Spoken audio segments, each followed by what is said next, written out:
আমার এই বিষয়ে আপনারা আসলে এই আগ্রহ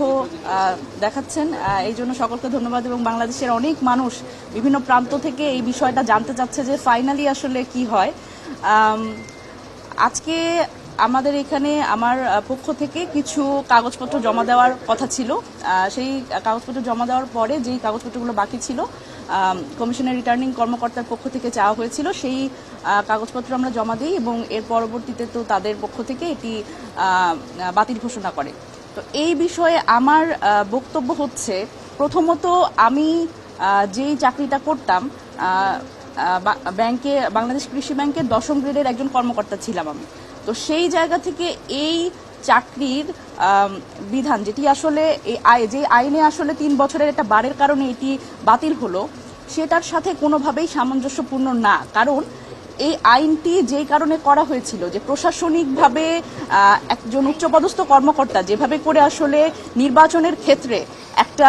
বড় প্রভাব বিস্তার করতে পারে এবং ভোটারদের উপরে প্রভাব বিস্তার করতে পারে, তো সেই জায়গা থেকে এই ধরনের পদ থেকে নির্বাচনের করার ক্ষেত্রে কুলিং পিরিয়ড হিসেবে 3 বছর থাকতে হয়। কিন্তু প্রথমত আমার যে চাকরিটা, একজন ব্যাংক কর্মকর্তা, একদম এন্ট্রি লেভেলের ব্যাংক কর্মকর্তা, এবং আমার চাকরি 2 বছর হয়েছে মোটে। তো আমার যে চাকরি 2 বছর, আমি 3 বছরের কুলিং পিরিয়ড যদি আবার চাওয়া হয়, এবং সেই ক্ষেত্রে আবার আপনারা যদি বলেন যে তরুণরা কেন রাজনীতিতে আসে না এবং তরুণদের ভয়েস আমরা সংসদে দেখতে চাই, তো সেই জায়গায় আসলে একটা বড় অসামঞ্জস্যতা আমরা লক্ষ্য করি। এবং এই ক্ষেত্রে আমি যেটা বলতে চাই সেটা হচ্ছে, এই ধরনের আইন, আমি আইনের প্রতি শ্রদ্ধা রেখেই বলছি, এই ধরনের আইন আসলে যেহেতু এটা সংরক্ষিত নারী আসনের ক্ষেত্রে আমার এই প্রতিদ্বন্দ্বিতাটা, তো এখানে তো আসলে কোনো প্রতিদ্বন্দ্বী নাই এবং এখানে ভোটার হিসেবে যারা আছে তারা তো আসলে 300 জন সংসদ সদস্য।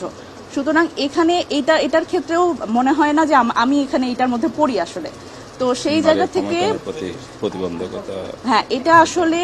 আমি যেটা মনে করি সেটা হচ্ছে যে সংরক্ষিত নারী আসনের যে একটা উদ্দেশ্য, যে নারীদের সংসদে প্রতিনিধিত্ব বাড়ানো এবং তাদের ভয়েসটা রেজ করা, তো সেই ক্ষেত্রে আমার মনে হয় যে যেই নারীরা আসলে মধ্যবিত্ত পরিবার থেকে আসা, যেই নারীদের আসলে পলিটিক্যাল কোনো ব্যাকআপ নাই, বাবা বা ভাইয়ের সহযোগিতা নাই রাজনৈতিকভাবে, তো সেই মধ্যবিত্ত যে নারীরা আছে যারা আসলে সমাজে প্রতিষ্ঠিত কিন্তু আসলে খুবই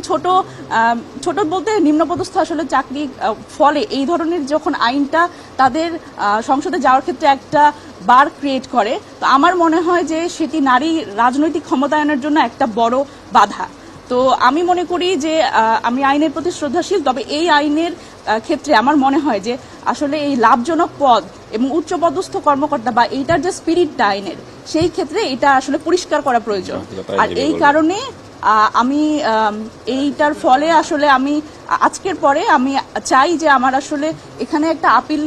করব এবং এটার একটা